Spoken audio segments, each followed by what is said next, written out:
खैरा साहब FIR number 130 का थोड़ा जिहा विस्तार कर दो। FIR 130 किहड़ी सी? जिथे दो कतल होंदे ने 130 नंबर FIR है। साडा तां कहना इन्ना है कि उदों दे CM दा डिप्टी CM दा पूरा रोल सी। DGP सुमेश सिंह सैनी दी आप दियां इंटरव्यू आईयां होईयां ने कि जिहड़ी गोली चलाई है मैं उदों CM दे कहण ते चलाई है। ਕੀ ਲੱਗਦਾ ਵੀ ਜਿਸ ਤਰ੍ਹਾਂ ਉਹਨਾਂ ਨੇ ਆਪਣੇ ਹੀ ਮੰਤਰੀਆਂ ਨੂੰ ਜਿਹੜਾ ਹੈਗਾ ਸਸਪੈਂਡ ਕਰਕੇ ਜੇਲ੍ਹਾਂ ਦੇ ਵਿੱਚ ਧੱਕ ਦਿੱਤਾ ਤਾਂ ਕਿ ਸਿੱਖਾਂ ਦੇ ਮਾਮਲੇ ਦੇ ਵਿੱਚ ਇਸ ਤਰ੍ਹਾਂ ਦਾ ਉਹ ਫੈਸਲਾ ਕਰ ਸਕਣਗੇ?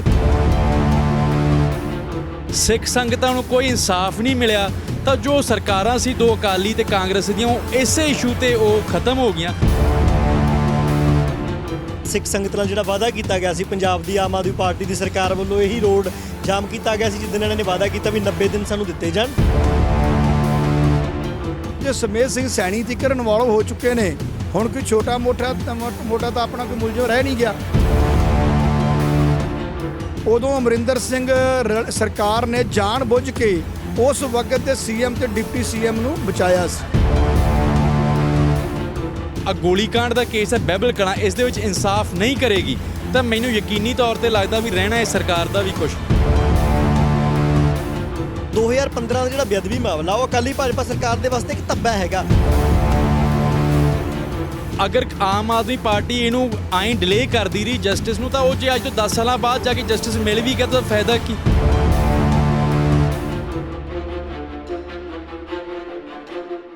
ਸ੍ਰੀ ਗੁਰੂ ਗ੍ਰੰਥ ਸਾਹਿਬ ਜੀ ਦੀ ਬੇਅਦਬੀ ਦਾ ਇਨਸਾਫ ਮੰਗ ਰਹੀ ਸਿੱਖ ਸੰਗਤ ਦੇ ਉੱਤੇ ਗੋਲੀ ਚੱਲੀ ਨੂੰ ਅੱਜ 7 ਸਾਲ ਬੀਤ ਚੁੱਕੇ ਆ।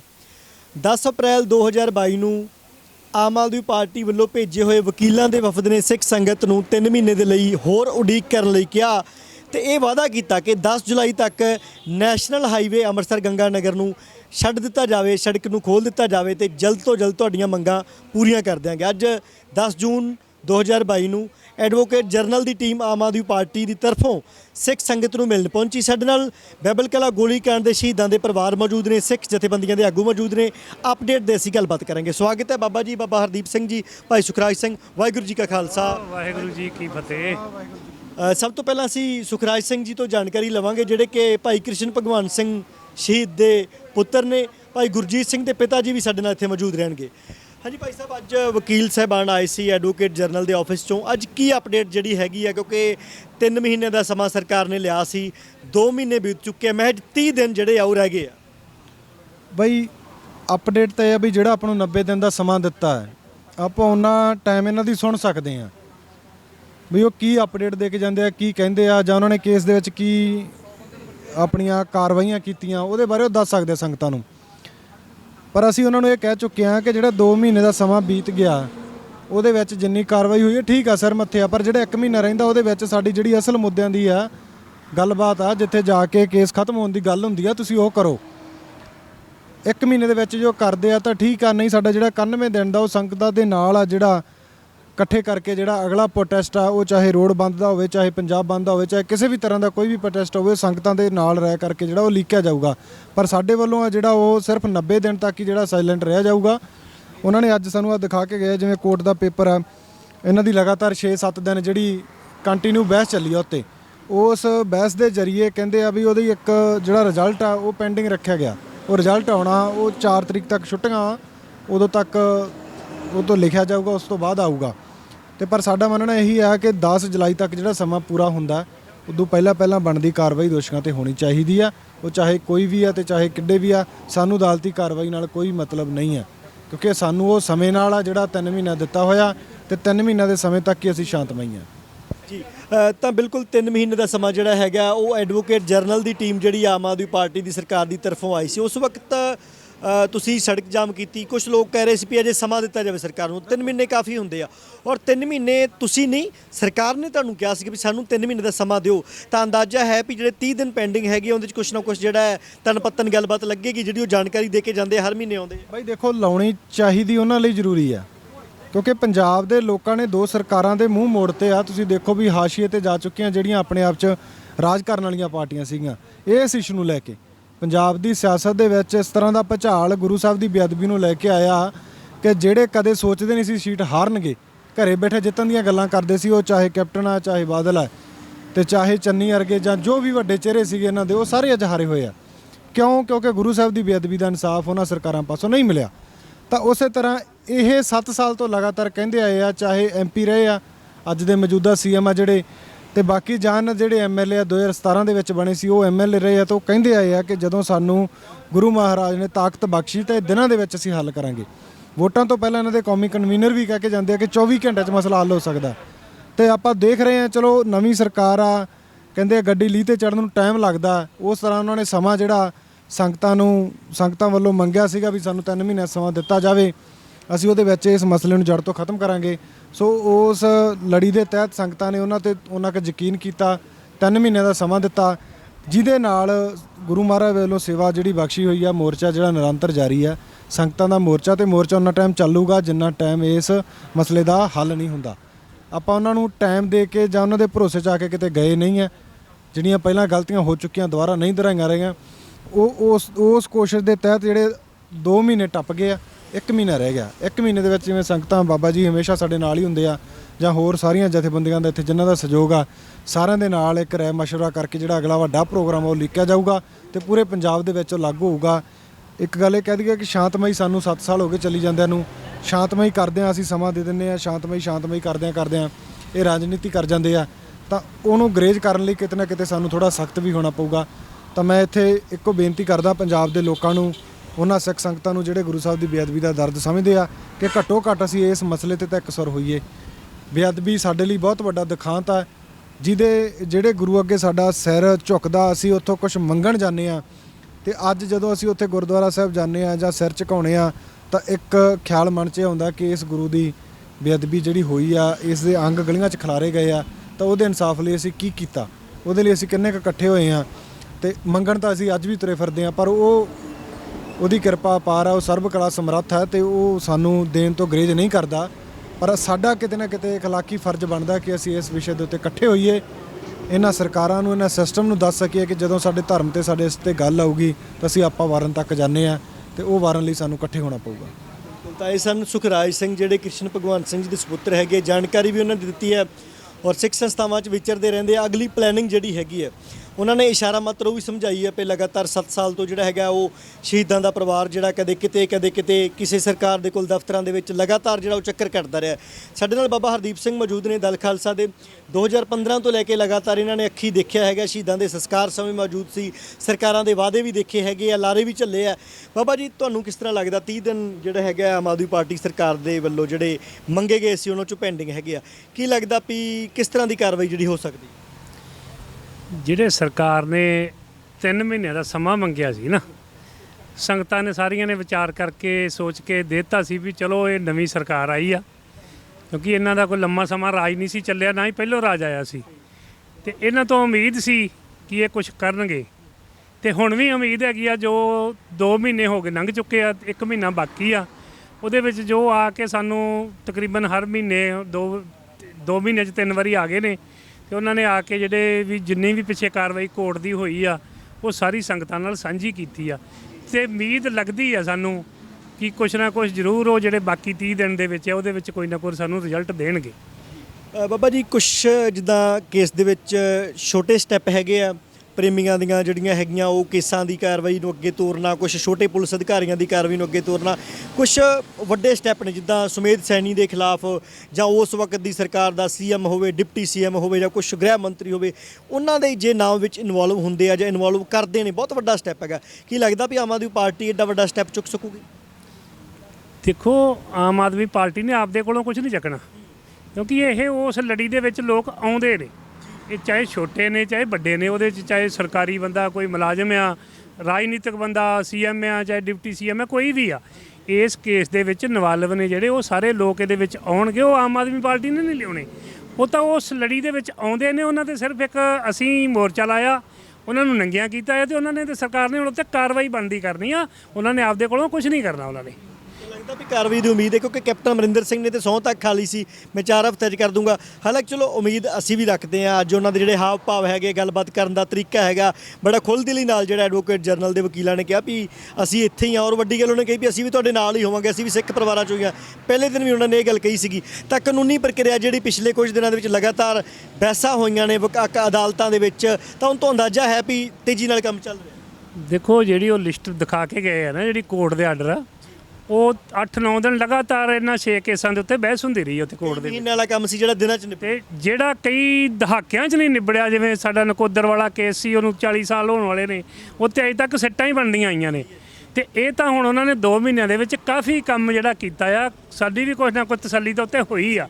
ਨਾਲ ਅਸੀਂ ਉਹਨਾਂ ਨੂੰ ਇਹ ਜ਼ਰੂਰ ਦੱਸਤਾ ਵੀ ਜਿਹੜੀਆਂ 2 ਸਰਕਾਰਾਂ ਨੇ ਕੁਛ ਨਹੀਂ ਨਾ ਕੀਤਾ। ਇੱਕ ਤਾਂ ਇਹ ਸਾਰਾ ਕੁਝ ਕਰਵਾਉਣ ਵਾਲੀ ਸੀ, ਦੋਸ਼ੀਆਂ ਦੇ ਨਾਲ ਖੜਨ ਵਾਲੀ ਸੀ। ਦੂਜੀ ਸਰਕਾਰ ਕੈਪਟਨ ਦੀ ਉਦੋਂ ਮਗਰੋਂ ਤੇ ਚੰਨੀ ਵਾਲੀ ਸਰਕਾਰ ਉਹਨਾਂ ਨੂੰ ਬਚਾਉਣ ਵਾਲਿਆਂ 'ਚ ਸੀ।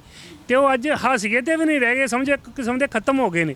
ਇੱਕ ਐਡੀ ਪਾਰਟੀ ਜਿਹੜੀ ਗੱਪਾਂ ਮਾਰਦੀ ਹੋਵੇ ਮੈਂ 25 ਸਾਲ ਰਾਜ ਕਰੂੰ ਤੇ ਉਹਦੇ 3 ਮੈਂਬਰ ਰਹਿ ਜਾਣ, ਉਹ ਵੀ ਉਹ ਕੋਈ ਜਾਣ ਪਛਾਣ ਦਾ ਮਥਾਜ ਨਹੀਂ, ਊਂ ਹੀ ਬਣ ਗਏ ਨੇ 3 ਮੈਂਬਰ, ਆਮ ਲੋਕਾਂ 'ਚੋਂ ਬਣ ਗਏ ਨੇ। ਉਹ ਜੋ ਚਿਹਰੇ ਸੀ ਵੱਡੇ ਜਿਹੜੇ ਆਪਣੇ ਆਪ ਨੂੰ ਕਹਾਉਂਦੇ ਸੀ, ਉਹ ਸਾਰੇ ਰੁਲ ਗਏ ਨੇ। 2 ਸਮਝ ਲਓ 3 ਸਰਕਾਰਾਂ ਦਾ ਇਹ ਹਾਲ ਹੋ ਗਿਆ, ਚੰਨੀ ਵਾਲੀ, ਕੈਪਟਨ ਵਾਲੀ ਤੇ ਬਾਦਲ ਕੇ ਵਾਲੀ। ਤੇ ਨਾਲ ਦੇ ਨਾਲ ਤਕਰੀਬਨ ਜਿਹੜਾ ਸੈਂਟਰ ਵਾਲਿਆਂ ਨੂੰ ਵੀ ਇੱਥੋਂ ਵੱਡਾ ਝਟਕਾ ਇਸ ਗੱਲ ਦਾ ਵੱਜਾ ਵੀ ਉਹਨਾਂ ਨੇ ਵੀ ਕੁਝ ਨਹੀਂ ਕਰ ਦਿੱਤਾ। ਤੇ ਜੇ ਇਹ ਵੀ ਨਹੀਂ ਕਰਨਗੇ ਤੇ ਅਸੀਂ ਦੱਸ ਦਿੱਤਾ ਇਹਨਾਂ ਨੂੰ, ਸਰਕਾਰ ਨੂੰ, ਤੁਹਾਡੇ ਰਾਹੀਂ ਹੁਣ ਵੀ ਦੱਸਦੇ ਹਾਂ ਕਿ ਤੁਸੀਂ ਵੀ ਆਪਣੇ ਆਉਣ ਵਾਲਾ ਜਿਹੜਾ ਬੋਰੀ ਬਿਸਤਰਾ ਫਿਰ ਉਹ ਵਿਛਾਉਣ ਦੀ ਕੋਸ਼ਿਸ਼ ਨਾ ਕਰਿਓ।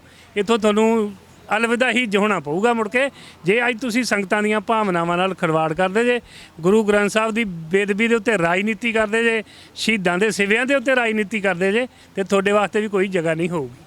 ਬਾਬਾ ਜੀ ਅਦਾਲਤ ਦੇ ਵਿੱਚ ਛੁੱਟੀਆਂ ਹੈਗੀਆਂ ਤੇ 4-5 ਜੁਲਾਈ ਨੂੰ ਕਹਿੰਦੇ ਵੀ ਉਹ ਫੈਸਲਾ ਜਿਹੜਾ ਹੋ ਸਕਦਾ ਹੈਗਾ।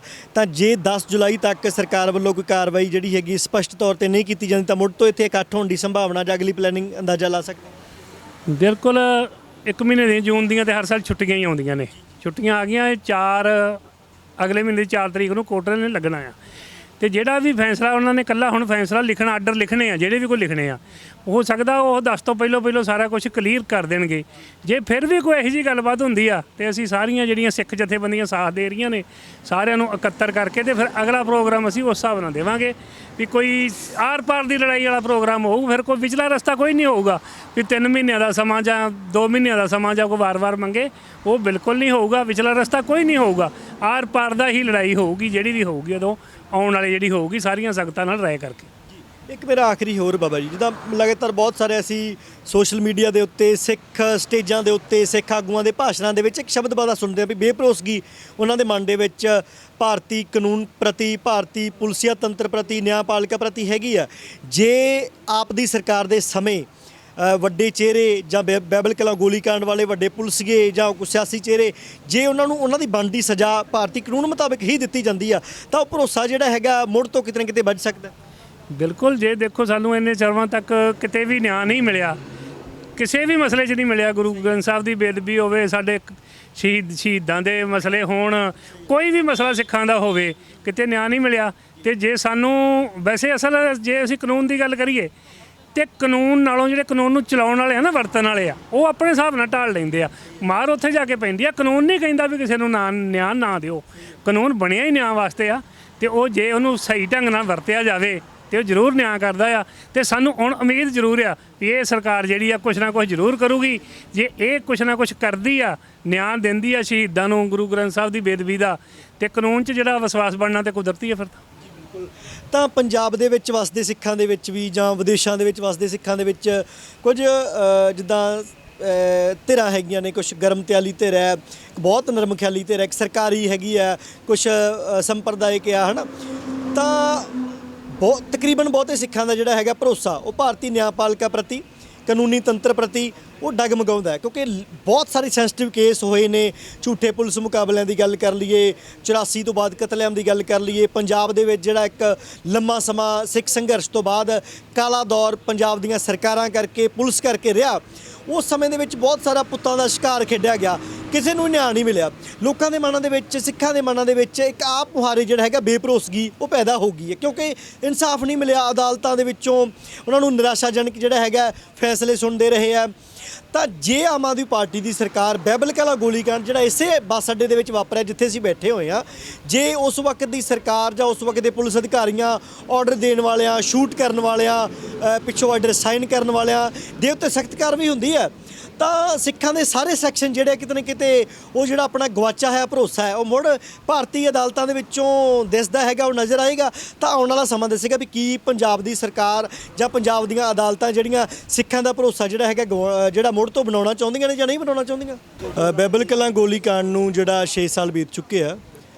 10 ਅਪ੍ਰੈਲ 2022 ਨੂੰ ਪੰਜਾਬ ਸਰਕਾਰ ਵੱਲੋਂ ਭੇਜਿਆ ਹੋਇਆ ਵਕੀਲਾਂ ਦਾ ਵਫਦ ਜਿਹੜਾ ਉਹ ਸਿੱਖ ਸੰਗਤ ਨੂੰ 90 ਦਿਨ ਦਾ ਭਰੋਸਾ ਦੇ ਕੇ ਗਿਆ ਸੀ, ਔਰ ਨਾਲ ਇੱਕ ਭਰੋਸਾ ਹੋਰ ਦਿੱਤਾ ਸੀ, ਹਰ ਮਹੀਨੇ ਦੀ 10 ਤਰੀਕ ਨੂੰ ਆ ਕੇ ਬਹਿਬਲ ਕਲਾਂ ਦੇ ਇਸ ਮੋਰਚੇ ਦੇ ਵਿੱਚ ਉਹ ਸਿੱਖ ਸੰਗਤ ਨੂੰ, ਸ਼ਹੀਦਾਂ ਦੇ ਪਰਿਵਾਰ ਨੂੰ ਜਾਣਕਾਰੀ ਦੇ ਕੇ ਜਾਇਆ ਕਰੇਗਾ ਵੀ ਕਿੱਥੋਂ ਤੱਕ ਕਾਰਵਾਈ ਪਹੁੰਚ ਚੁੱਕੀ ਹੈ। ਅੱਜ ਉਹਨਾਂ ਦੀ ਜਿੱਦਾਂ ਕਹਿ ਲਓ ਵੀ ਸੈਕਿੰਡ ਲਾਸਟ ਇੱਥੇ ਉਹ ਵਿਜ਼ਿਟ ਸੀ, ਆਖਰੀ ਦੂਜੀ ਵਾਰ ਉਹ ਆਏ ਆ, ਕਿਉਂਕਿ ਅੱਜ 10 ਜੂਨ ਹੈ, 10 ਜੁਲਾਈ ਤੱਕ 3 ਮਹੀਨੇ ਹੋ ਜਾਣੇ। ਸਾਡੇ ਨਾਲ ਵਕੀਲ ਹਰਪਾਲ ਸਿੰਘ ਖਾਰਾ ਮੌਜੂਦ ਨੇ, ਜਿਹੜੇ ਲਗਾਤਾਰ ਇਸ ਕੇਸ ਨੂੰ ਜਿਹੜਾ ਉਹ ਸਿੱਖ ਸੰਗਤ ਵੱਲੋਂ ਦੇਖ ਰਹੇ ਨੇ। ਖਾਰਾ ਸਾਹਿਬ ਸਵਾਗਤ ਹੈ ਜੀ। ਵਾਹਿਗੁਰੂ ਜੀ ਕਾ ਖਾਲਸਾ। ਵਾਹਿਗੁਰੂ ਜੀ ਖਾਲਸਾ, ਵਾਹਿਗੁਰੂ ਜੀ ਕੀ ਫਤਿਹ। ਨਾਲ ਇਮਾਨ ਸਿੰਘ ਨੇ। ਵਾਹਿਗੁਰੂ ਜੀ ਕਾ ਖਾਲਸਾ ਵਾਹਿਗੁਰੂ ਜੀ ਕੀ ਫਤਿਹ। ਖਾਰਾ ਸਾਹਿਬ 10 ਅਪ੍ਰੈਲ ਨੂੰ ਐਡਵੋਕੇਟ ਜਨਰਲ ਦਾ ਵਫਦ ਇੱਥੇ ਪਹੁੰਚਿਆ, ਉਹ ਅੱਜ ਫਿਰ ਆਏ ਸੀਗੇ। ਇੱਦਾਂ ਜਾਪਦਾ ਵੀ ਉਹਨਾਂ ਦਾ ਸੈਕਿੰਡ ਜਿਹੜਾ ਕਿ ਜਿਹੜਾ ਹੈਗਾ ਉਹ ਲਾਸਟ ਹੈਗਾ ਵੀ 10 ਜੁਲਾਈ ਨੂੰ ਤਕਰੀਬਨ ਉਹਨਾਂ ਦੀ ਤਰੀਕ ਜਿਹੜੀ ਵਾਅਦਾ ਕੀਤਾ ਸੀ ਉਹ ਅੰਤਮ ਹੋ ਜਾਣਾ। ਅੱਜ ਕਿਹੜੀ ਜਾਣਕਾਰੀ ਦੇ ਕੇ ਗਏ? ਦੇਖੋ, ਗੱਲ ਇਸ ਤਰ੍ਹਾਂ ਹੈ ਕਿ ਉਹਨਾਂ ਦਾ ਆਉਣਾ ਇੰਨਾ ਮਤਲਬ ਕਿ ਜਿਵੇਂ ਕਹਿ ਦਈਏ ਆਪਦੀ ਗੱਲ ਤੇ ਪੂਰੇ ਉਤਰਨਾ। ਸੋ ਲੱਗਦਾ ਹੈ ਕਿ ਐਡਵੋਕੇਟ ਜਿਹੜੇ ਨੇ ਉਹ ਬੜਾ ਵਧੀਆ, ਮੈਨੂੰ ਲੱਗਦਾ ਕਿ ਜਸਟਿਸ ਦੇ ਵਿੱਚ ਇਹਨਾਂ ਦਾ ਬੜਾ ਵੱਡਾ ਹੱਥ ਹੋਊਗਾ, ਬੜੀ ਵਧੀਆ ਇਹਨਾਂ ਦੀ ਇਨਵੋਲਵਮੈਂਟ ਹੈ। ਅੱਜ ਉਹ ਇਸ ਕਰਕੇ ਆਏ ਸੀ ਕਿ ਜਿਹੜੀਆਂ ਪਿਛਲੀਆਂ 2 ਸਾਲ ਤੋਂ ਹਾਈ ਕੋਰਟ ਦੇ ਅੰਦਰ 130 ਨੰਬਰ FIR ਦੇ ਵਿੱਚ ਪ੍ਰੋਸੀਡਿੰਗ ਪੈਂਡਿੰਗ ਪਈਆਂ ਸੀ, ਉਹ ਸਾਰਿਆਂ ਦੀ ਬਹਿਸ ਹੋ ਚੁੱਕੀ ਹੈ। ਜਿਹੜੀ ਜੱਜਮੈਂਟ ਤੇ ਜਿਹੜੀ ਆਰਡਰ ਤੇ ਕੇਸ ਰੱਖ ਲਿਆ ਜੱਜ ਸਾਹਿਬ ਨੇ, ਉਹ ਹੁਣ ਅਦਾਲਤ ਤੇ ਡਿਪੈਂਡ ਹੈ ਕਿ ਫੈਸਲਾ ਚਾਹੇ ਕੱਲ ਨੂੰ ਕਰੇ ਚਾਹੇ 10 ਦਿਨ ਬਾਅਦ ਕਰੇ। ਸੋ ਐਡਵੋਕੇਟ ਵੱਲੋਂ AG ਪੰਜਾਬ ਵੱਲੋਂ ਉਹਨਾਂ ਦੀ ਟੀਮ ਵੱਲੋਂ ਜਿਹੜਾ ਕੇਸ ਆ ਉਹ ਹਾਈ ਕੋਰਟ ਦੇ ਵਿੱਚ ਸਹੀ ਲੜਿਆ ਗਿਆ ਹੈ। ਦੂਸਰਾ ਜਿਹੜਾ ਹੈ, ਉਹਨਾਂ ਨੇ ਕਿਹਾ ਹੈ ਕਿ ਅਸੀਂ 90 ਦਿਨ ਦੇ ਵਿੱਚ ਇਨਵੈਸਟੀਗੇਸ਼ਨ ਕੰਪਲੀਟ ਕਰਾਂਗੇ, ਜਿਨ੍ਹਾਂ ਚੋਂ ਅੱਜ 60 ਦਿਨ ਹੋ ਚੁੱਕੇ ਨੇ, 30 ਦਿਨ ਰਹਿ ਗਏ ਨੇ। ਸੋ ਇਹਨਾਂ ਦੀਆਂ ਗੱਲਬਾਤ ਤੋਂ, ਇਹਨਾਂ ਦੇ ਆਉਣ ਤੋਂ ਮੈਨੂੰ ਲੱਗਦਾ ਹੈ ਕਿ ਸਰਕਾਰ ਜਸਟਿਸ ਦੇ ਸਕਦੀ ਹੈ। ਠੀਕ ਹੈ ਨਾ। ਇੱਕ ਹੈਗਾ ਖਾਰਾ ਸਾਹਿਬ FIR ਨੰਬਰ 130 ਦਾ ਥੋੜਾ ਜਿਹਾ ਵਿਸਥਾਰ ਕਰ ਦਿਓ। FIR 130 ਕਿਹੜੀ ਸੀ, ਔਰ ਜਿਹੜੀਆਂ ਤੁਸੀਂ ਕਹਿੰਦੇ ਵੀ ਕਾਰਵਾਈਆਂ ਉਹਨਾਂ ਨੇ ਇੱਕ ਪੇਪਰ ਦਿਖਾਇਆ ਹੈਗਾ, ਅੱਜ ਅਸੀਂ ਉਹ ਵੀ ਕੈਮਰੇ ਸਾਹਮਣੇ ਲਿਆਵਾਂਗੇ। ਜਿਹੜੀਆਂ ਕੁਝ ਤੁਸੀਂ ਕਹਿੰਦੇ ਵੀ ਕੇਸ ਰੁਕੇ ਹੋਏ ਸੀ, ਜਿੱਦਾਂ ਸਟੇ ਸੀ ਉਹਨਾਂ ਦੇ ਉੱਤੇ, ਉਹ ਕਿਸ ਲੈਵਲ ਤੇ ਜਾ ਕੇ ਸਟੇ ਸੀ? ਕਿ ਬਹਿਸਾਂ ਤੋਂ ਪਹਿਲਾਂ ਵਾਲਾ ਸਟੇ ਸੀ ਕਿ ਹੁਣ ਫੈਸਲਾ ਹੋਣਾ ਬਾਕੀ ਹੈ? ਔਰ ਕਿੰਨਾ ਚਿਰ ਦਾ ਇਹ ਲੰਮਾ ਜਿਹੜਾ ਕਿ ਪ੍ਰੋਸੈਸ ਸੀਗਾ ਜਿਹੜਾ ਜਲਦੀ ਦੇ ਨਾਲ ਨਿਬੇੜ ਦਿੱਤਾ ਗਿਆ? ਨਹੀਂ, ਉਹ ਨਾ ਇੰਟਰਮ ਆਰਡਰ ਦੇ ਖਿਲਾਫ ਗਏ ਹੋਏ ਸੀ, ਕੋਈ ਚਲਾਨ ਦੇ ਖਿਲਾਫ ਗਏ ਸੀ। ਸਾਰੀਆਂ ਜਿਹੜੀਆਂ ਸੀ ਰਿਵੀਜ਼ਨ ਪਟੀਸ਼ਨ ਉੱਤੇ ਆਲਰੇਡੀ ਪੈਂਡਿੰਗ ਸੀ, ਉਹ ਆਡਾ ਡਿਫਰੈਂਟ ਸੀ, ਜਿਹੜੀਆਂ ਸਾਰਿਆਂ ਦੀ ਇਕੱਠਿਆਂ ਦੀ ਬਹਿਸ ਹੋ ਚੁੱਕੀ ਹੈ। ਇਸ ਕਰਕੇ ਜਿਹੜਾ ਉਹ ਸਾਰਾ ਕੇਸ ਹੈ ਜਿਹੜਾ ਮੇਰੇ ਦੇਖਣ 'ਚ ਉਹ ਡਿਸਾਈਡ ਹੈ ਜਿਹੜਾ ਇਸ ਮਹੀਨੇ ਹੋ ਸਕਦਾ ਹੈ। ਦੂਸਰੀ ਜਿਹੜੀ 129 ਨੰਬਰ FIR ਸੀ ਉਹ 307 ਸੀ। ਜਿਹੜੀ 130 ਨੰਬਰ FIR ਹੈ ਜਿਹਦੇ ਮੌਜੂਦਾ ਜਿੱਥੇ 2 ਕਤਲ ਹੁੰਦੇ ਨੇ, 130 ਨੰਬਰ FIR ਹੈ। ਸੋ 129 ਦਾ ਪਹਿਲਾਂ ਕੁਐਸ਼ ਹੋ ਚੁੱਕੀ ਹੈ। ਹੁਣ ਜਿਹੜਾ ਕੇਸ ਚੱਲਦਾ ਉਹ 130 ਨੰਬਰ ਚੱਲ ਰਿਹਾ ਹੈ, ਜਿਹੜੇ 2 ਮਰਡਰ ਹੋਏ ਸੀ, ਜਿੰਦੇ ਵਿੱਚ ਉਦੋਂ ਦਾ DGP ਇਨਵੋਲਵਮੈਂਟ ਸੀ ਤੇ ਉਦੋਂ ਦੇ CM ਤੇ ਡਿਪਟੀ CM ਦੀ ਇਨਵੋਲਵਮੈਂਟ ਸੀ। ਸੋ ਸੰਗਤ ਦੀ ਵੀ ਇਹੀ ਡਿਮਾਂਡ ਹੈ ਕਿ ਜਿਹੜੇ ਵੀ ਉਸ ਦੇ ਵਿੱਚ ਮੁਲਜ਼ਮ ਹੈਗੇ ਸੀ ਉਹਨਾਂ ਦੀ ਇਨਵੋਲਵਮੈਂਟ ਕੀਤੀ ਜਾਵੇ। ਤੇ ਸੰਗਤ ਵੱਲੋਂ ਵੀ ਅਸੀਂ ਕੋਈ ਇਸ ਤਰ੍ਹਾਂ ਥੋੜਾ ਗੱਲ ਕਰ ਰਹੇ ਹਾਂ ਕਿ ਧੱਕੇ ਨਾਲ ਕਿਸੇ ਨੂੰ ਫੋਰਸੀਬਲ ਪਾ ਦਿਓ। ਸਾਡਾ ਤਾਂ ਕਹਿਣਾ ਇੰਨਾ ਹੈ ਕਿ ਉਦੋਂ ਦੇ CM ਦਾ, ਡਿਪਟੀ CM ਦਾ ਪੂਰਾ ਰੋਲ ਸੀ। DGP ਸਮੇਤ ਸਿੰਘ ਸੈਣੀ ਦੀ ਆਪ ਦੀਆਂ ਇੰਟਰਵਿਊ ਆਈਆਂ ਹੋਈਆਂ ਨੇ ਕਿ ਜਿਹੜੀ ਗੋਲੀ ਚਲਾਈ ਹੈ ਮੈਂ ਉਦੋਂ CM ਦੇ ਕਹਿਣ ਤੇ ਚਲਾਈ ਹੈ, ਤੇ ਜਿਹੜੀਆਂ ਮੋਬਾਈਲ ਕਾਲ ਨੇ ਉਹ ਵੀ ਇਹਨਾਂ ਦੀਆਂ ਨਾਲ ਲਿੰਕ ਕਰਦੇ ਨੇ। ਸੋ ਸਾਡਾ ਕਹਿਣ ਦਾ ਮਤਲਬ ਇੰਨਾ ਹੈ ਕਿ ਜਿਹੜੇ ਦੋਸ਼ੀ ਇਸ ਕੇਸ 'ਚ ਰਹਿ ਚੁੱਕੇ ਨੇ ਉਹਨਾਂ ਨੂੰ ਇਸ ਕੇਸ ਦੇ ਵਿੱਚ ਦੋਸ਼ੀ ਬਣਾਇਆ ਜਾਵੇ। ਤਾਂ ਅੰਦਾਜ਼ਨ 30 ਦਿਨ ਦਾ ਹੋਰ ਸਮਾਂ ਹੈਗਾ। ਸਿੱਖ ਸੰਗਤ ਨਾਲ ਜਿਹੜਾ ਵਾਅਦਾ ਕੀਤਾ ਗਿਆ ਸੀ ਪੰਜਾਬ ਦੀ ਆਮ ਆਦਮੀ ਪਾਰਟੀ ਦੀ ਸਰਕਾਰ ਵੱਲੋਂ, ਇਹੀ ਰੋਡ ਜਾਮ ਕੀਤਾ ਗਿਆ ਸੀ ਜਿੱਦਣ ਇਹਨਾਂ ਨੇ ਵਾਅਦਾ ਕੀਤਾ ਵੀ 90 ਦਿਨ ਸਾਨੂੰ ਦਿੱਤੇ ਜਾਣ ਸਰਕਾਰ ਨੂੰ, ਔਰ ਜਿਹੜਾ ਹੈਗਾ ਜਿੰਨੀ ਕਾਰਵਾਈ ਹੋਊਗੀ ਉਹ ਅੰਤਮ ਫੈਸਲੇ ਤੇ ਪਹੁੰਚ ਜਾਊਗੀ। ਕੀ ਅੰਦਾਜ਼ਾ ਹੈਗਾ ਕੁਝ ਵੱਡੇ ਚਿਹਰੇ ਵੀ ਇਨਵੋਲਵ ਹੋ ਸਕਦੇ ਆ ਅਗਲੀ ਜਿਹੜੀਆਂ? ਦੇਖੋ, ਹੁਣ ਆਪ ਹੀ ਆਪਾਂ ਸੋਚੀਏ ਤਾਂ ਜੇ ਸਮੇਤ ਸਿੰਘ ਸੈਣੀ ਤੀਕਰ ਇਨਵੋਲਵ ਹੋ ਚੁੱਕੇ ਨੇ, ਹੁਣ ਕੋਈ ਛੋਟਾ ਮੋਟਾ ਤਾਂ ਆਪਣਾ ਕੋਈ ਮੁਲਜ਼ਮ ਰਹਿ ਨਹੀਂ ਗਿਆ। ਜੇ ਰਹਿ ਗਿਆ ਹੈ, ਉਦੋਂ ਅਮਰਿੰਦਰ ਸਿੰਘ ਸਰਕਾਰ ਨੇ ਜਾਣ ਬੁੱਝ ਕੇ ਉਸ ਵਕਤ ਦੇ CM ਤੇ ਡਿਪਟੀ CM ਨੂੰ ਬਚਾਇਆ ਸੀ। ਕਾਰਨ ਕੀ ਹੈ? ਜਿਹੜੀ ਸ਼ੁਰੂ ਤੋਂ ਲੈ ਕੇ ਲੜਾਈ ਹੁੰਦੀ ਹੈ ਉਹ ਪ੍ਰੇਮੀਆਂ ਨੇ ਗੁਰੂ ਗ੍ਰੰਥ ਸਾਹਿਬ ਦੀ ਬੇਅਦਬੀ ਕੀਤੀ। ਪ੍ਰੇਮੀਆਂ ਦੇ ਨਾਲ ਪਹਿਲਾਂ ਉਦੋਂ ਦੀ ਸਰਕਾਰ ਰਲੀ ਹੋਈ ਸੀ, ਕਿਉਂਕਿ ਰਲੀ ਤਾਂ ਸਾਬਤ ਹੁੰਦੀ ਹੈ 2007 ਦੇ ਵਿੱਚ ਬਠਿੰਡੇ ਇੱਕ ਪਰਚਾ ਦਰਜ ਹੋਇਆ ਸੀ ਪ੍ਰੇਮੀਆਂ ਦੇ ਖਿਲਾਫ 295A ਦਾ। ਤੇ 2012 ਦੇ ਵਿੱਚ ਅਕਾਲੀ ਸਰਕਾਰ ਨੇ ਉਹ ਪਰਚਾ ਜਿਹੜਾ ਕੈਂਸਲ ਕਰਤਾ ਸੀ। ਸਭ ਤੋਂ ਵੱਧ ਚਰਚਿਤ ਕੇਸ ਸੀ ਬੇਅਦਬੀ ਜਿਹੜਾ ਸਵਾਂਗ ਰਚਨਾ 2012 ਫਰਵਰੀ 'ਚ ਪਰਚਾ ਕੈਂਸਲ ਕਰਤਾ ਸੀ, ਕਿਉਂਕਿ ਇਟ ਮੀਨਸ ਉਹ ਚਾਹੁੰਦੇ ਸੀ ਕਿ ਸਾਡੇ ਪ੍ਰੇਮੀਆਂ ਨਾਲ ਸਾਡੀ ਉਹਨਾਂ ਦੀ ਜਿਹੜੀ ਹੈ ਆਪਸ ਵਿੱਚ ਚੰਗੀ ਸਾਂਝ ਹੈ। ਪਹਿਲੀ ਸਿੱਖਾਂ ਦੀ ਤਕਰਾਰ ਡੇਰਾ ਮੁਖੀ ਨਾਲ ਉਦੋਂ ਹੀ ਹੋਈ ਨਾ। 2007 'ਚ ਹੋਈ ਹੈ, 2007 'ਚ ਪਰਚਾ ਦਰਜ ਹੁੰਦਾ, 2012 'ਚ ਪਰਚਾ ਵਾਪਸ ਹੋ ਜਾਂਦਾ। ਸੋ ਕਿਤੇ ਨਾ ਕਿਤੇ ਜਾ ਕੇ ਜਿੱਥੇ ਡੇਰਾ ਪ੍ਰੇਮੀ ਗੁਰੂ ਗ੍ਰੰਥ ਸਾਹਿਬ ਦੀ ਬਠਿੰਡੇ ਤੇ ਫਰੀਦਕੋਟ 'ਚ ਜਿਹੜੀ ਬੇਅਦਬੀ ਕਰਦੇ ਨੇ, ਉਸ ਦੇ ਵਿੱਚ ਉਹਨਾਂ ਨੂੰ ਉਦੋਂ ਦਾ ਸੀਐਮ ਤੇ ਡਿਪਟੀ ਸੀਐਮ ਬਚਾ ਰਿਹਾ ਹੈ। ਇੱਥੋਂ ਦੇ ਮਰਡਰ ਹੁੰਦੇ ਨੇ ਤਾਂ ਉਸ ਦੇ ਵਿੱਚ ਡਿਪਟੀ ਸੀਐਮ ਤੇ ਸੀਐਮ ਦਾ ਪੂਰਾ ਰੋਲ ਹੈ। ਇਹਨਾਂ ਨੂੰ ਅਸੀਂ ਜੇ ਕੇਸ ਦੀ ਸਟੱਡੀ ਕਰੀਏ ਤਾਂ ਅਸੀਂ ਇਹਨਾਂ ਨੂੰ ਪਾਸੇ ਨਹੀਂ ਕਰ ਸਕਦੇ। ਇਹਨਾਂ ਦੇ ਕਹਿਣ ਤੋਂ ਬਿਨਾ ਕਤਲ ਨਹੀਂ ਹੋਏ, ਕਿਉਂਕਿ ਜਿਹੜਾ ਛੋਟਾ ਮੁਲਾਜ਼ਮ ਹੈ ਉਹਨੇ ਤਾਂ ਆਰਡਰ ਫੋਲੋ ਕਰਨਾ ਹੈ। ਆਰਡਰ ਕਿੱਥੇ ਆਉਂਦਾ? ਆਰਡਰ ਪਿੱਛੋਂ ਆਉਂਦਾ ਹੈ। ਜੇ ਸੱਚੇ ਹੁੰਦੇ ਸੀਐਮ ਤੇ ਡਿਪਟੀ ਸੀਐਮ ਤਾਂ ਅਗਲੇ ਨੈਕਸਟ ਡੇ ਇਹਨਾਂ ਅਫੀਸਰ ਦੇ ਖਿਲਾਫ ਕਾਨੂੰਨੀ ਕਾਰਵਾਈ ਕਰਨੀ ਸੀ। ਸੋ ਕਾਰਵਾਈ ਨਹੀਂ ਕੀਤੀ ਗਈ। ਸੋ ਕਿ ਆਪਾਂ ਜੇ ਸੋਚੀਏ ਤਾਂ ਕਿਸੇ ਤਰੀਕੇ ਨਾਲ ਵੀ ਅਸੀਂ ਉਦੋਂ ਦੇ ਸੀਐਮ ਤੇ ਡਿਪਟੀ ਸੀਐਮ ਨੂੰ ਇਹਨਾਂ ਤੋਂ ਬਾਹਰ ਨਹੀਂ ਕੱਢ ਸਕਦੇ। ਸੋ ਸੰਗਤ ਦੀ ਵੀ ਡਿਮਾਂਡ ਹੈ ਕਿ ਜਿਨ੍ਹਾਂ ਦੇ ਕਹਿਣ ਤੇ ਗੋਲੀ ਚੱਲੀ ਹੈ, ਜਿਨ੍ਹਾਂ ਦੇ ਆਰਡਰ ਤੇ ਗੋਲੀ ਚੱਲੀ ਹੈ, ਕਾਲ ਡਿਟੇਲ ਪ੍ਰੂਵ ਕਰਦੀਆਂ ਨੇ ਕਿ ਇਹਨਾਂ ਦੇ ਸੀਐਮ ਹਾਊਸ 'ਚੋਂ ਕਾਲ ਆਈਆਂ ਸੀ, ਸਾਰੀਆਂ ਰਿਕਾਰਡ ਤੇ ਚੀਜ਼ਾਂ ਪਈਆਂ ਹੋਈਆਂ ਨੇ। ਇਹਨਾਂ ਨੂੰ ਇਸ ਦੇ ਵਿੱਚ ਮੁਲਜ਼ਮ ਬਣਾਉਣਾ ਚਾਹੀਦਾ। ਬਾਈਬਲ ਕਲਾਂ ਇਸੇ ਅੱਡੇ ਦੀ ਪੁਰਾਣੀ ਇਮਾਰਤ ਸੀ ਜਦੋਂ ਗੋਲੀ ਚੱਲੀ, 2 ਸਿੱਖਾਂ ਦੀ ਸ਼ਹੀਦੀ ਹੋਈ। ਤਸਵੀਰਾਂ ਮਗਰ ਲੱਗੀਆਂ ਨੇ। ਭਾਈ ਗੁਰਜੀਤ ਸਿੰਘ ਗੱਭਰੂ ਜਵਾਨ ਸੀ ਔਰ ਨਾਲ ਕ੍ਰਿਸ਼ਨ ਭਗਵਾਨ ਸਿੰਘ ਜਿਨ੍ਹਾਂ ਦੀ ਉਮਰ ਉਸ ਵਕਤ 45 ਸਾਲ ਪਲੱਸ ਸੀਗੀ, ਉਹਨਾਂ ਦੀ ਦੋਨਾਂ ਦੀ ਸ਼ਹੀਦੀ ਹੋਈ ਹੈ। ਬਹੁਤ ਸਾਰੇ ਸਿੱਖ ਜ਼ਖਮੀ ਹੋਏ। ਤਾਂ ਜਿਸ ਤਰ੍ਹਾਂ ਖਹਿਰਾ ਸਾਹਿਬ ਤੁਸੀਂ ਵੀ ਵਕੀਲ ਹੈਗੇ ਹੋ, ਵਕਾਲਤ ਕਰਦੇ ਹੋ, ਤੁਹਾਡਾ ਇਹ ਮੰਨਣਾ ਵੀ ਜੇ ਅਸੀਂ ਕਾਨੂੰਨੀ ਪ੍ਰਕਿਰਿਆ ਦੇਖੀਏ ਤਾਂ ਉਸ ਵਕਤ ਦਾ deputy CM Sukhbir Badal, CM Parkash Badal ਤੇ ਹੋਰ ਉਹਨਾਂ ਦੇ ਜਿਹੜਾ ਹੈਗਾ ਪੂਰੀ ਦੀ ਪੂਰੀ ਢਾਂਚਾ ਜਿਹੜਾ ਉਹ ਸ਼ੱਕ ਦੇ ਘੇਰੇ 'ਚ, ਔਰ ਤਾਰਾਂ ਉਧਰ ਨੂੰ ਜਾਂਦੀਆਂ ਨੇ। ਕੈਪਟਨ ਅਮਰਿੰਦਰ ਸਿੰਘ ਨੇ, ਗਾਂਧੀ ਪਰਿਵਾਰ ਨੇ ਇਹ ਕਿਹਾ ਸੀ, ਪਰਿਵਾਰ ਸ਼ਹੀਦਾਂ ਦਾ ਪਰਿਵਾਰ ਦੱਸਦਾ ਵੀ ਕਾਤਲਾਂ ਦੀਆਂ ਜਿਹੜੀਆਂ ਪੈੜਾਂ ਆ ਬਾਦਲ ਪਿੰਡ ਨੂੰ ਜਾਂਦੀਆਂ। ਤਾਂ ਕੀ ਆਮ ਆਦਮੀ ਪਾਰਟੀ ਇਹਨਾਂ ਨੂੰ ਇਨਵੋਲਵ ਕਰੇਗੀ? ਦੇਖੋ ਉਮੀਦ ਬਹੁਤ ਹੈ। ਜਿਵੇਂ ਇਹਨਾਂ ਨੇ 3 ਮਿਨਿਸਟਰ ਅੰਦਰ ਭੇਜੇ ਨੇ, ਆਪ ਦਾ ਵੀ ਭੇਜਿਆ, 2 ਕਾਂਗਰਸ ਦੇ ਭੇਜੇ ਨੇ, ਉੱਥੋਂ ਲੱਗਦਾ ਤਾਂ ਹੈ ਕਿ ਪੰਜਾਬ ਦੇ ਵਿੱਚ ਜਿਹੜੀਆਂ ਗੱਲਾਂ ਕਹੀਆਂ ਨੇ ਪੂਰੀਆਂ ਕਰਨਗੇ। ਸੋ ਜੇ ਭਗਵੰਤ ਸਿੰਘ ਮਾਨ ਜਿਹੜੇ ਸੀਐਮ ਹੈ, ਜੇ ਅੰਡਰ ਪ੍ਰੈਸ਼ਰ ਨਾ ਆਏ ਤਾਂ ਮੈਨੂੰ ਬੜੀ ਉਮੀਦ ਹੈ ਕਿ ਇਸ ਕੇਸ ਦੇ ਅੰਦਰ ਜਸਟਿਸ ਦੇ ਸਕਦੇ ਨੇ। ਕੀ ਅੰਦਾਜ਼ਾ ਹੈ ਵੀ ਅੰਡਰ ਪ੍ਰੈਸ਼ਰ ਵੀ ਹੋ ਸਕਦੇ? ਕਿਉਂਕਿ ਡੀਜੀਪੀ ਸੁਮੇਧ ਸੈਣੀ ਜਿਹੜਾ 40 ਸਾਲ ਪੁਰਾਣੇ ਵੱਡੇ ਕਤਲ ਦੇ ਕੇਸ ਨੇ, ਧੋਖਾਧੜੀ ਦੇ ਕੇਸ ਨੇ, ਸਿੱਖ ਨੌਜਵਾਨਾਂ ਦੇ ਅਤਿਆਚਾਰ ਦੇ ਕੇਸ ਹੈਗੇ। ਦੇਖੋ ਸਿੱਧੀ ਗੱਲ ਹੈ, ਸੈਂਟਰ ਦੇ ਵਿੱਚ ਜਿਹੜਾ ਸੀਐਮ ਸੀ ਉਸ ਵਕਤ ਦਾ, ਇਹਨਾਂ ਦੇ ਰਿਸ਼ਤੇ ਬੜੇ ਗੂੜੇ ਨੇ ਤੇ ਰਿਸ਼ਤੇ ਗੂੜੇ ਹੋਣ ਕਰਕੇ ਲੱਗਦਾ ਤਾਂ ਹੈ ਕਿ ਸੈਂਟਰ ਗਵਰਨਮੈਂਟ ਵੀ ਕਿਤੇ ਪ੍ਰੈਸ਼ਰ ਪਾ ਕੇ, ਕਿਉਂਕਿ ਇਹਨਾਂ ਨੂੰ ਸਿੱਖਾਂ ਦੇ ਨਾਲ ਕੋਈ ਲਿੰਕ ਨਹੀਂ, ਗੁਰੂ ਗ੍ਰੰਥ ਸਾਹਿਬ ਨੂੰ ਕੋਈ ਜਸਟਿਸ ਨਹੀਂ ਦੇਣਾ ਚਾਹੁੰਦਾ, ਤੇ ਕਿਤੇ ਇਹ ਨਾ ਹੋਵੇ ਕਿ ਸੈਂਟਰ ਗਵਰਨਮੈਂਟ ਪ੍ਰੈਸ਼ਰ ਪਾ ਦੇ ਇਹਨਾਂ ਤੇ ਮੈਨੂੰ ਲੱਗਦਾ ਨਹੀਂ ਭਗਵੰਤ ਸਿੰਘ ਮਾਨ ਜਿਹੜਾ ਪ੍ਰੈਸ਼ਰ ਥੱਲੇ ਆਊਗਾ। ਬੜੀ ਉਮੀਦ ਹੈ, ਪੰਜਾਬ ਦੇ ਲੋਕਾਂ ਨੂੰ ਬੜੀ ਉਮੀਦ ਹੈ, ਸਿੱਖ ਸੰਗਤ ਨੂੰ ਬੜੀ ਉਮੀਦ ਹੈ ਕਿ ਸਾਨੂੰ ਜਸਟਿਸ ਮਿਲੇਗਾ। ਤਾਂ ਬਾਈਬਲ ਕਲਾਂ ਦੇ ਵਿੱਚ 2 ਸਿੱਖਾਂ ਦੀ ਸ਼ਹੀਦੀ ਹੋਈ ਸੀ। ਬਹੁਤ ਬਹੁਤ ਸ਼ੁਕਰੀਆ ਖਹਿਰਾ ਸਾਹਿਬ। ਇਮਾਨ ਸਿੰਘ ਸਾਡੇ ਨਾਲ ਮੌਜੂਦ ਨੇ ਜਿਹੜੇ ਦਲ ਖਾਲਸਾ ਵੱਲੋਂ ਮਨੁੱਖੀ ਅਧਿਕਾਰ ਸੰਗਠਨ ਦੇ ਆਗੂ ਵੀ ਲਾਏ ਗਏ ਪੰਜਾਬ ਦੇ। ਖਹਿਰਾ ਸਾਹਿਬ ਤੁਸੀਂ ਕੀ ਸਮਝਦੇ ਹੋ, ਜਿੱਦਾਂ ਆਪਣਾ ਹਰਪਾਲ ਸਿੰਘ ਜੀ ਨੇ ਕਿਹਾ ਵੀ ਉਮੀਦ ਹੈ ਆਮ ਆਦਮੀ ਪਾਰਟੀ ਤੋਂ, ਸਿੱਖਾਂ 'ਚ ਬਾਦਲ ਪਾਰਟੀ ਖਿਲਾਫ ਵੀ ਰੋਸ ਹੈ, ਕਾਂਗਰਸ ਖਿਲਾਫ ਵੀ ਰੋਸ ਹੈ, ਬਹੁਤ ਸਾਰੇ ਸਿੱਖਾਂ 'ਚ ਭਗਵੰਤ ਮਾਨ ਖਿਲਾਫ ਵੀ ਰੋਸ ਹੈ, ਕਿਉਂਕਿ ਕੁਝ ਅਜਿਹੀਆਂ ਗਤੀਵਿਧੀਆਂ ਉਹਨਾਂ ਦਾ ਜਿਹੜਾ ਕਿ ਸ਼ੰਕਾ ਆ। ਕੀ ਲੱਗਦਾ ਵੀ ਜਿਸ ਤਰ੍ਹਾਂ ਉਹਨਾਂ ਨੇ ਆਪਣੇ ਹੀ ਮੰਤਰੀਆਂ ਨੂੰ ਜਿਹੜਾ ਹੈਗਾ ਸਸਪੈਂਡ ਕਰਕੇ ਜੇਲ੍ਹਾਂ ਦੇ ਵਿੱਚ ਧੱਕ ਦਿੱਤਾ, ਤਾਂ ਕਿ ਸਿੱਖਾਂ ਦੇ ਮਾਮਲੇ ਦੇ ਵਿੱਚ ਇਸ ਤਰ੍ਹਾਂ ਦਾ ਉਹ ਫੈਸਲਾ ਕਰ ਸਕਣਗੇ, ਫੈਸਲਾ ਕਰਵਾਉਣਗੇ, ਜਿਹਦੇ ਨਾਲ ਸਿੱਖਾਂ ਦੀ ਜਿਹੜੀ ਬੇਭਰੋਸਗੀ ਪਿਛਲੇ ਕਈ ਦਹਾਕਿਆਂ ਤੋਂ ਬਣੀ ਹੋਈ ਹੈ ਮੁੜ ਤੋਂ ਕਾਇਮ ਜਿਹੜੀ ਨਹੀਂ ਰਹੇਗੀ? ਦੇਖੋ ਜੀ, ਮੈਨੂੰ ਲੱਗਦਾ ਹੈ ਆਮ ਆਦਮੀ ਪਾਰਟੀ ਲਈ ਉਹਨਾਂ ਦੀ ਹੋਂਦ ਦੀ ਲੜਾਈ ਹੈ, ਕਿਉਂਕਿ ਜੇ ਉਹ ਪਿਛਲੀਆਂ 2 ਸਰਕਾਰਾਂ ਦਾ ਕਾਰਜਕਾਲ ਚੁੱਕ ਕੇ ਦੇਖ ਲੈਣ ਤਾਂ ਚਾਹੇ ਅਕਾਲੀ ਸਰਕਾਰ ਹੋਵੇ ਚਾਹੇ ਕਾਂਗਰਸ ਦੀ ਹੋਵੇ, ਉਹ ਜੋ ਬੇਅਦਬੀ ਦਾ, ਗੁਰੂ ਗ੍ਰੰਥ ਸਾਹਿਬ ਜੀ ਦੀ ਬੇਅਦਬੀ ਦਾ ਜੋ ਇਸ਼ੂ ਸੀ ਤੇ ਜੋ ਬਾਈਬਲ ਕਲਾਂ ਦਾ ਇਸ਼ੂ ਸੀ, ਉਹਨਾਂ ਨੇ ਉਸ 'ਚ ਬਿਲਕੁਲ ਇਨਜਸਟਿਸ ਕੀਤਾ। ਸਿੱਖ ਸੰਗਤਾਂ ਨੂੰ ਕੋਈ ਇਨਸਾਫ ਨਹੀਂ ਮਿਲਿਆ। ਤਾਂ ਜੋ ਸਰਕਾਰਾਂ ਸੀ 2 ਅਕਾਲੀ ਤੇ ਕਾਂਗਰਸ ਦੀਆਂ, ਉਹ ਇਸੇ ਇਸ਼ੂ ਤੇ ਉਹ ਖਤਮ ਹੋ ਗਈਆਂ। ਤੇ ਜੇ ਕਿਤੇ ਸਰਦਾਰ ਭਗਵੰਤ ਸਿੰਘ ਮਾਨ ਤੇ ਉਹਨਾਂ ਦੀ ਜੋ ਆਮ ਆਦਮੀ ਪਾਰਟੀ ਹੈ, ਜੇ ਉਹ ਕਿਤੇ ਬੇਅਦਬੀਆਂ ਦੇ ਕੇਸ ਦੇ ਵਿੱਚ ਤੇ ਜੋ ਗੋਲੀकांड ਦਾ ਕੇਸ ਹੈ ਬਾਈਬਲ ਕਲਾਂ, ਇਸ ਦੇ ਵਿੱਚ ਇਨਸਾਫ ਨਹੀਂ ਕਰੇਗੀ, ਤਾਂ ਮੈਨੂੰ ਯਕੀਨੀ ਤੌਰ ਤੇ ਲੱਗਦਾ ਵੀ ਰਹਿਣਾ ਇਸ ਸਰਕਾਰ ਦਾ ਵੀ ਕੁਝ ਨਹੀਂ। ਜਿਸ ਤਰ੍ਹਾਂ ਕੁਝ ਮਾਮਲੇ ਹੁੰਦੇ ਜੀ ਛੋਟੇ ਮੋਟੇ ਅਦਾਲਤਾਂ ਦੇ ਲਈ, ਸਰਕਾਰਾਂ ਦੇ ਲਈ, ਕੁਝ ਇਤਿਹਾਸਕ ਹੁੰਦੇ ਆ, ਜਿਸ ਤਰ੍ਹਾਂ 84 ਦੇ ਕਤਲੇਆਮ ਦਾ ਹੈਗਾ, ਉਹ ਕਾਂਗਰਸ ਦੇ ਮਤਲਬ ਜਦੋਂ ਤੱਕ ਦੁਨੀਆ ਰਹੂਗੀ ਕਿ ਧੱਬਾ ਰਹੂਗਾ। ਜੂਨ 84 ਦੀ ਗੱਲ ਹੈਗੀ ਆ, ਫਿਰ 2002 ਗੁਜਰਾਤ ਦੰਗਿਆਂ ਦੀ ਗੱਲ ਉਹ ਬੀਜੇਪੀ ਲਈ ਆ। ਤਾਂ 2015 ਦਾ ਜਿਹੜਾ ਬੇਅਦਬੀ ਮਾਮਲਾ ਉਹ ਅਕਾਲੀ ਭਾਜਪਾ ਸਰਕਾਰ ਦੇ ਵਾਸਤੇ ਇੱਕ ਧੱਬਾ ਹੈਗਾ। ਹੁਣ ਤੁਹਾਨੂੰ ਲੱਗਦਾ ਵੀ ਆਪ ਦੇ ਵਾਸਤੇ ਬੜਾ ਉਹ ਇੱਕ ਅਜਿਹਾ ਸਮਾਂ ਹੈ, ਉਹ ਜੇ ਇਹ ਫੈਸਲਾ ਅਜਿਹਾ ਕਰ ਦਿੰਦੀ ਹੈ ਤਾਂ ਸਦੀਆਂ ਤੱਕ ਸਿੱਖ ਵੀ ਔਰ ਸ਼ਹੀਦ ਪਰਿਵਾਰ ਵੀ ਔਰ ਇਤਿਹਾਸ 'ਤੇ ਲਿਖਿਆ ਜਾਊਗਾ ਵੀ ਇਹਨਾਂ ਨੇ ਸੱਚਮੁੱਚ ਵੱਡੇ ਜਿਹੜੇ ਕਾਤਲ ਸੀਗੇ, ਵੱਡੇ ਜਿਹੜਾ ਮਗਰਮੱਛ ਸੀ, ਉਹਨਾਂ ਨੂੰ ਜੇਲ੍ਹ 'ਚ ਸੁੱਟਿਆ।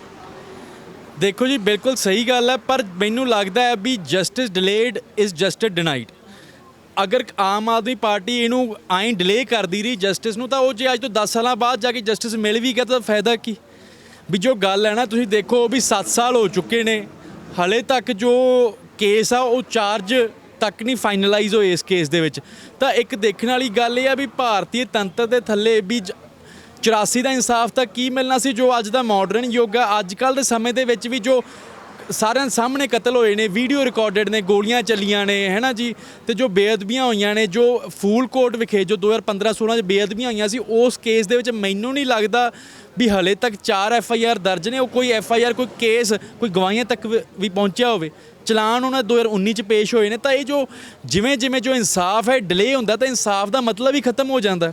ਤਾਂ ਜੇ ਆਮ ਆਦਮੀ ਪਾਰਟੀ ਸੱਚੀ ਚਾਹੁੰਦੀ ਹੈ ਵੀ ਅਸੀਂ ਜੋ ਸਿੱਖ ਸੰਗਤਾਂ ਨੂੰ ਇਨਸਾਫ ਦਈਏ, ਤਾਂ ਜੋ ਤੁਰੰਤ ਜੋ ਇਮੀਡੀਏਟਲੀ ਜੋ ਪੂਰੀ ਮੈਂ ਕਹੂੰਗਾ ਫਰੰਟ ਫੁੱਟ ਤੇ ਆ ਕੇ, ਪਹਿਲ ਤੇ ਆ ਕੇ ਉਹਨਾਂ ਨੂੰ ਇਸ ਕੇਸ ਦੇ ਉੱਪਰ ਜੋ ਪੈਰਵਾਈ ਕਰਨੀ ਚਾਹੀਦੀ ਹੈ, ਚਾਹੇ ਉਹ ਬੇਅਦਬੀ ਦੇ ਕੇਸ ਨੇ ਤੇ ਚਾਹੇ ਗੋਲੀकांड ਦਾ, ਤਾਂ ਜੋ ਇਮੀਡੀਏਟਲੀ ਜੋ ਜਸਟਿਸ ਹੈ ਉਹ ਸਿੱਖ ਸੰਗਤਾਂ ਨੂੰ ਮੁਹੱਈਆ ਕਰਾਉਣਾ ਚਾਹੀਦਾ ਜੀ। ਵਾਅਦਾ ਵੀ ਉਹ ਕਰਕੇ ਗਏ ਸੀ ਵੀ 10 ਜੁਲਾਈ ਤੱਕ ਜਿਹੜਾ ਹੈਗਾ ਅਸੀਂ ਜੋ ਸਿੱਖਾਂ ਦੀ ਮੰਗ ਹੈ, ਜੋ ਸ਼ਹੀਦ ਪਰਿਵਾਰਾਂ ਦੀ ਮੰਗ ਹੈ, ਉਹ ਕਰਾਂਗੇ। ਨਹੀਂ, ਬਿਲਕੁਲ ਸਹੀ ਗੱਲ ਹੈ। ਜੋ ਵਕੀਲ ਸਾਹਿਬਾਨ ਆਏ ਨੇ ਹਾਈ ਕੋਰਟ ਤੋਂ, ਉਹਨਾਂ ਨੇ ਇੱਥੇ ਬੈਠ ਕੇ ਹੀ ਅਰਦਾਸ ਕੀਤੀ ਸੀ ਵੀ ਜੇ ਸਰਕਾਰ ਨਹੀਂ ਦੇਗੀ, ਜੋ ਇਨਸਾਫ ਨਹੀਂ ਦੇਗੀ, ਤਾਂ ਅਸੀਂ ਖੁਦ ਜੋ ਮੋਰਚੇ ਦਾ ਪਾਰਟ ਬਣਾਂਗੇ ਤੇ ਸਰਕਾਰ ਦੇ ਖਿਲਾਫ ਨਾਅਰੇਬਾਜ਼ੀ ਕਰਾਂਗੇ। ਤਾਂ ਮੈਨੂੰ ਲੱਗਦਾ ਜੋ ਵਕੀਲ ਸਾਹਿਬਾਨ ਨੇ ਉਹਨਾਂ ਦੇ ਜੋ ਵਾਅਦਾ ਉਹਦੀ ਕਦਰ ਕਰਦੇ ਆ, ਤੇ ਮੈਨੂੰ ਲੱਗਦਾ ਉਹ ਵੀ ਆਪਦੇ ਵਾਅਦੇ ਦੇ ਪੂਰੇ ਉਤਰਨਗੇ ਜੀ। ਤਾਂ ਗੋਲੀकांड ਦੇ ਨਾਲ ਇੱਕ ਹੋਰ ਮੰਗ ਸੀ, ਉਹਨਾਂ ਤੇ ਮੈਂ ਥੋੜਾ ਜਾਣਕਾਰੀ ਲੈਣਾ ਚਾਹੁੰਦਾ। ਜਿਹੜਾ ਸ੍ਰੀ ਗੁਰੂ ਗ੍ਰੰਥ ਸਾਹਿਬ ਜੀ ਦੀ ਬੇਅਦਬੀ ਮਾਮਲਿਆਂ ਦੇ ਵਿੱਚ 295A ਤੋਂ ਵੱਧ ਕੇ ਕੁਝ ਸਖਤ ਧਾਰਾਵਾਂ ਲਾਉਣ ਦੀ ਗੱਲ, ਕਿ ਉਹਨਾਂ ਤੇ ਵੀ ਕੋਈ ਇੰਪਲੀਮੈਂਟ ਹੋ ਰਿਹਾ ਹੈ?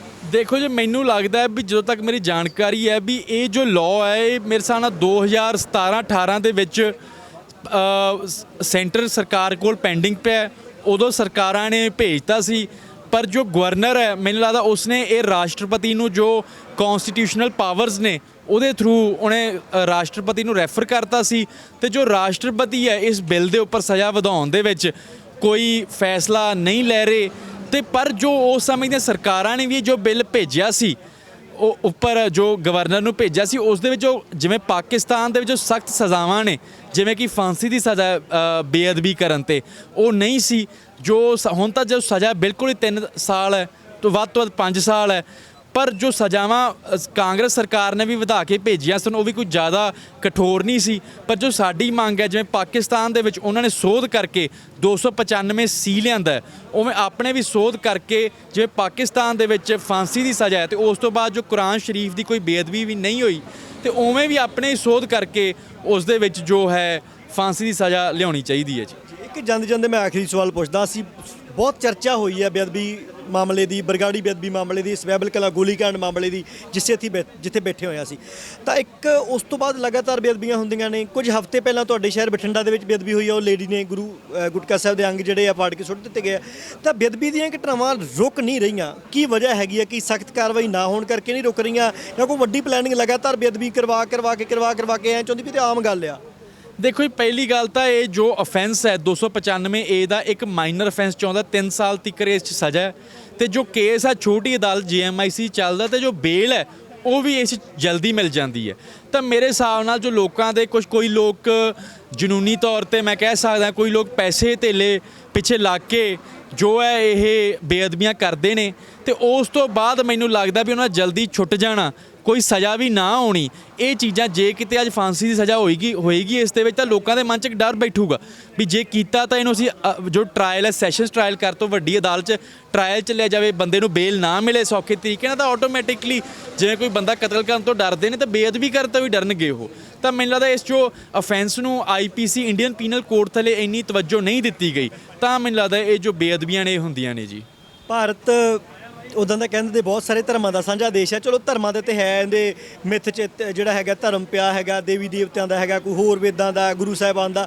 ਤਾਂ ਕੀ ਇਹਦੇ 'ਚ ਇਹ ਪੋਸੀਬਲ ਹੈਗਾ ਵੀ ਕੁਛ ਅਜਿਹਾ ਕਾਨੂੰਨ ਬਣਾਇਆ ਜਾਵੇ ਜਿੱਥੇ ਮਤਲਬ ਘੱਟੋ ਘੱਟ ਧਰਮ ਦੀ ਤਾਂ ਇੱਜ਼ਤ ਹੋਵੇ, ਦੇਸ਼ ਦੇ ਖਿਲਾਫ ਦਾ ਦੇਸ਼ ਦੀ ਜਿਹੜਾ ਪਾਵਰ ਦੇ ਖਿਲਾਫ ਕੋਈ ਦੋ ਸ਼ਬਦ ਜਾਣੇ ਅਣਜਾਣੇ 'ਚ ਵੀ ਬੋਲਦਾ ਤਾਂ ਹੁਣ ਤੇ UFR ਦੀਆਂ ਜਿਹੜੀਆਂ ਧਾਰਾਵਾਂ ਲੱਗਦੀਆਂ ਨੇ, ਧਰਮ ਦੀ ਬੇਅਦਬੀ ਜੇ ਕੋਈ ਪਾੜ ਕੇ ਗਟਰ 'ਚ ਵੀ ਸੁੱਟ ਦਿੰਦਾ ਤਾਂ ਸਿਰਫ ਮਾਈਨਰ 295 ਇਹ ਤਾਂ ਕੈਸਾ ਇਹ ਸਿਸਟਮ? ਦੇਖੋ ਜੀ, ਜੋ ਸਾਡੇ ਪੁਰਖਿਆਂ ਨੇ ਜੋ ਮੋਰਚਾ ਲਾਇਆ ਸੀ, ਉਹ ਧਰਮ ਯੁੱਧ ਮੋਰਚਾ ਅਨੰਦਪੁਰ ਸਾਹਿਬ ਦੇ ਮਤੇ ਲਈ ਲਾਇਆ ਸੀ, ਉਹ ਇਹਨਾਂ ਕਾਰਨਾਂ ਕਰਕੇ ਲਾਇਆ ਸੀ ਉਹਨਾਂ ਨੇ। ਜੋ ਸਾਡੀ ਹੋਣ ਦੀ ਲੜਾਈ ਹੈ ਇਹ ਦੇਖ ਲਓ। ਮੈਨੂੰ ਲੱਗਦਾ ਭਾਰਤ ਦੇ ਵਿੱਚ ਬਹੁ ਗਿਣਤੀ ਦਾ ਜੋ ਹੈ ਉੱਥੇ ਇੱਜ਼ਤ ਜ਼ਿਆਦਾ ਹੈ, ਪਰ ਘੱਟ ਗਿਣਤੀਆਂ ਨੂੰ ਹੈ ਨਹੀਂ ਗੀਆਂ। ਜੇ ਕਿਤੇ ਆਪਣੇ ਫੈਡਰਲ ਸਟਰਕਚਰ ਹੁੰਦਾ, ਜੋ ਉਦੋਂ ਸਰਦਾਰ ਕਪੂਰ ਸਿੰਘ ICS ਅਫਸਰ ਸਨ, ਉਹਨਾਂ ਨੇ ਸਪੀਚ ਦਿੱਤੀ ਸੀ ਪਾਰਲੀਮੈਂਟ ਦੇ ਵਿੱਚ, ਲੋਕ ਸਭਾ ਦੇ ਵਿੱਚ, ਜਦੋਂ ਲੁਧਿਆਣੇ ਤੋਂ MP ਸੀ, ਵੀ ਸਾਨੂੰ ਇੱਕ ਹੋਮਲੈਂਡ ਚਾਹੀਦਾ, ਸਿੱਖ ਹੋਮਲੈਂਡ, ਜਿੱਥੇ ਸਿੱਖ ਵੀ ਆਜ਼ਾਦੀ ਦਾ ਨਿੱਘ ਮਾਣ ਸਕਣ। ਤਾਂ ਉਹ ਇਹਨਾਂ ਕਾਰਨਾਂ ਕਰਕੇ ਹੀ ਮੰਗਦੇ ਸੀ ਵੀ ਹਾਂ ਜੋ ਅਸੀਂ ਇੱਕ ਜੋ ਛੋਟਾ ਜੋ ਪੰਜਾਬ ਦੇ ਮੈਂ ਕਹੂੰਗਾ ਜੋ CM ਦੀ ਜੋ ਪਾਵਰ ਹੈ, ਇੱਕ ਮਿਊਨਿਸਪਲ ਕਮੇਟੀ ਦੇ ਪ੍ਰਧਾਨ ਜਿੰਨੀ ਪਾਵਰ ਹੈ, ਕੋਈ ਬਹੁਤੀ ਪਾਵਰ ਨਹੀਂ ਉਹਦੇ ਕੋਲੇ। ਆਪਾਂ ਨੂੰ ਜੋ ਹੁਣ ਬਿੱਲ ਪੇਜ ਤੁਹਾਡੇ ਸਾਹਮਣੇ ਹੀ ਹੈ, ਜੋ 295 ਦਾ ਆਪਾਂ ਨੂੰ ਸੋਧ ਕਰਾਉਣੀ, ਉਹ ਰਾਸ਼ਟਰਪਤੀ ਨੇ ਮਿਸਾਲ ਨਾਲ ਕਦੇ ਪਾਸ ਅੱਗੇ ਕਰਨਾ ਹੀ ਨਹੀਂ। ਤਾਂ ਮੈਨੂੰ ਲੱਗਦਾ ਇਹਨਾਂ ਕਾਰਨਾਂ ਕਰਕੇ ਜੋ ਸਾਨੂੰ ਵੱਧ ਅਧਿਕਾਰ ਚਾਹੀਦੇ ਨੇ, ਜੋ ਅਸੀਂ ਕੌਮੀ ਘਰ ਦੀ ਗੱਲ ਕਰਦੇ ਹਾਂ, ਇਹਨਾਂ ਕਾਰਨਾਂ ਕਰਕੇ ਹੀ ਕਰਦੇ ਹਾਂ ਜੀ। ਤਾਂ ਇਹ ਸਨ ਵਕੀਲ ਇਮਾਨ ਸਿੰਘ ਖਾਰਾ, ਜਿਹੜੇ ਕਿ ਮਨੁੱਖੀ ਅਧਿਕਾਰ ਕਮਿਸ਼ਨ ਦਲ ਖਾਲਸਾ ਪੰਜਾਬ ਦੇ ਆਗੂ ਵੀ ਹੈਗੇ ਆ। ਤਾਂ ਪੰਜਾਬ ਦੀ ਸਰਕਾਰ ਜਿਹੜੀ ਹੈਗੀ ਹੈ, ਉਹਨੇ 10 ਅਪ੍ਰੈਲ ਤੋਂ ਲੈ ਕੇ 10 ਜੁਲਾਈ ਤੱਕ ਸਿੱਖ ਸੰਗਤ ਤੋਂ, ਸ਼ਹੀਦਾਂ ਦੇ ਪਰਿਵਾਰਾਂ ਤੋਂ ਸਮਾਂ ਜਿਹੜਾ ਹੈ ਉਹ ਮੰਗਿਆ ਸੀ ਕਿ ਅਸੀਂ ਸਖਤ ਤੋਂ ਸਖਤ ਕਾਰਵਾਈ ਕਰਾਂਗੇ। ਬੇਅਦਬੀ ਮਾਮਲਿਆਂ ਦੇ ਵਿੱਚ, ਬਾਈਬਲ ਕਿਲ੍ਹਾ ਗੋਲੀकांड ਮਾਮਲਿਆਂ ਦੇ ਵਿੱਚ ਸਖਤ ਕਾਰਵਾਈ। ਉਸ ਵਕਤ ਦੀ ਸਰਕਾਰ ਦੇ ਵੱਡੇ ਚਿਹਰਿਆਂ ਦੇ ਨਾਮ ਕੈਪਟਨ ਅਮਰਿੰਦਰ ਸਿੰਘ ਨੇ, ਗਾਂਧੀ ਪਰਿਵਾਰ ਨੇ, ਅਰਵਿੰਦ ਕੇਜਰੀਵਾਲ ਨੇ, ਸਾਰੀਆਂ ਵੱਡੀਆਂ ਸ਼ਖਸੀਅਤਾਂ ਨੇ ਇਹਨਾਂ ਸ਼ਹੀਦਾਂ ਦੇ ਪਰਿਵਾਰਾਂ ਦੇ ਘਰਾਂ ਦੇ ਵਿੱਚ ਜਾ ਕੇ ਬਾਈ ਨੇਮ ਕਹੇ ਸੀ। ਕਿਸੇ ਨੇ ਬਾਦਲ ਦਾ ਨਾਮ ਲੈਤਾ, ਕਿਸੇ ਨੇ DGP ਸੈਣੀ ਦਾ ਨਾਮ ਲੈਤਾ ਸੀਗਾ, ਪਰ ਸਿਆਸੀ ਜਿਹੜੇ ਲੋਕ ਹੈਗੇ ਆ ਉਹ ਵਾਰ-ਵਾਰ ਬਿਆਨ ਬਦਲਦੇ ਰਹੇ। ਕੈਪਟਨ ਅਮਰਿੰਦਰ ਸਿੰਘ ਨੇ ਵੀ 5 ਸਾਲ ਰਾਜ ਕੀਤਾ, ਕਾਰਵਾਈ ਨਹੀਂ ਹੋਈ। ਆਖਿਰ ਨੂੰ ਸਿੱਖਾਂ ਨੇ ਇਸ ਜਗ੍ਹਾ ਦੇ ਉੱਤੇ ਮੋਰਚਾ ਲਾਇਆ, ਹਾਈਵੇ ਰੋਕਿਆ। ਤਾਂ ਆਮ ਆਦਮੀ ਪਾਰਟੀ ਦੀ ਸਰਕਾਰ ਨੇ 10 ਅਪ੍ਰੈਲ ਤੋਂ ਲੈ ਕੇ 10 ਜੁਲਾਈ ਤੱਕ ਦਾ ਸਮਾਂ ਜਿਹੜਾ ਹੈਗਾ ਉਹ ਲਿਆ ਸੀ। 10 ਜੁਲਾਈ ਤੋਂ ਪਹਿਲਾਂ ਕੀ ਆਮ ਆਦਮੀ ਪਾਰਟੀ ਦੀ ਸਰਕਾਰ ਕਿਹੜੇ ਫੈਸਲੇ ਦੇ ਉੱਤੇ ਪੁੱਜੇਗੀ, ਕਿਹੜੇ ਦੋਸ਼ੀ ਨੂੰ ਜਿਹੜਾ ਹੈਗਾ ਜਿੰਦਾ ਅੰਦਾਜ਼ਾ ਲਾਇਆ ਜਾ ਰਿਹਾ ਸੀ ਪੈਂਚ ਨਾਮਜ਼ਦ ਕੀਤਾ ਜਾਏਗਾ, ਜਾਂ ਸੈਣੀ ਤੇ ਕੀ ਕਾਰਵਾਈ ਹੋਏਗੀ, ਜਾਂ ਬਾਦਲ ਪਰਿਵਾਰ ਤੇ ਕੀ ਕਾਰਵਾਈ ਹੋਗੀ, ਕੀ ਆਮ ਆਦਮੀ ਪਾਰਟੀ ਇੱਕ ਇਤਿਹਾਸਕ ਫੈਸਲਾ ਲੈਣ ਵੱਲ ਜਾ ਰਹੀ ਹੈ, ਜਾਂ ਉਹ ਵੀ ਬਾਕੀ ਪਾਰਟੀਆਂ ਦੇ ਵਾਂਗ ਗੋਂਗਲਾਂ ਤੋਂ ਮਿੱਟੂ ਝਾੜੇਗੀ, ਇਹ ਆਉਣ ਵਾਲਾ ਸਮਾਂ ਦੱਸੇਗਾ। ਸ਼ੁਕਰੀਆ, ਦੇਖਦੇ ਰਹੋ KTV ਪੰਜਾਬ। ਧੰਨਵਾਦ। ਸਾਰੀ ਸੰਗਤ ਨੂੰ ਵਾਹਿਗੁਰੂ ਜੀ ਕਾ ਖਾਲਸਾ, ਵਾਹਿਗੁਰੂ ਜੀ ਕੀ ਫਤਿਹ ਜੀ। ਪਿਛਲੇ 1 ਮਹੀਨੇ ਦੇ ਵਿੱਚ ਜੋ ਡਿਵੈਲਪਮੈਂਟ ਹੋਈ ਹੈ, ਬਾਈਬਲ ਕਲਾਂ ਕੇਸ ਨੂੰ, ਬਰਗਾੜੀ ਕਾਂਡ, ਬੇਅਦਬੀ ਵਾਲੇ ਮਾਮਲਿਆਂ ਦੇ ਵਿੱਚ, ਉਹ ਅਸੀਂ ਇੱਥੇ ਸੰਗਤ ਦੇ ਸਨਮੁਖ ਹੋ ਕੇ ਉਸ ਦੇ ਬਾਰੇ ਦੱਸਣ ਲਈ ਇੱਥੇ ਲੀਗਲ ਟੀਮ ਪਹੁੰਚੀ ਹੈ।